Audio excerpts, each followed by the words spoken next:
There's been so much advancement in the past 12 months. What do you think the next new normal is? I think we're going to have more peaks and valleys. So when I talk about peaks, I'm talking about kind of a lot more fraud activity.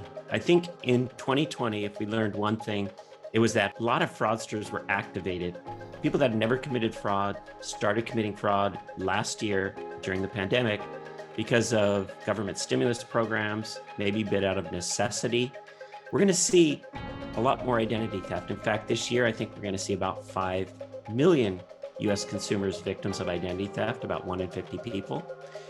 2 years ago, there was, I'd say, very little fraud against government programs, but the stimulus changed all that. So that's one of the biggest things that I'm seeing.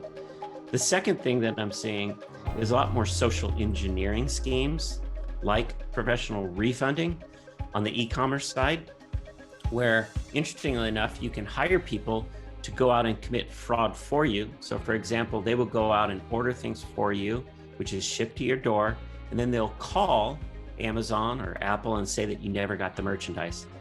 And they do that because they're professional social engineers that know how to call Apple and make it sound like you really didn't get that.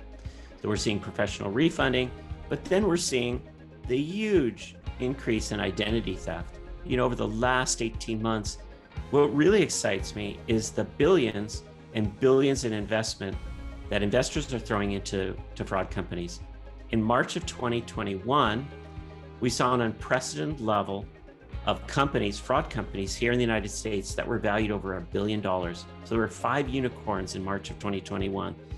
And that just shows that investors are willing to throw a lot of money at the problem fraud. When you have that kind of investment, that means a lot of people are going to be working on cutting edge technologies, improving fraud detection, and improving the fight against fraud. And that's bad news for fraudsters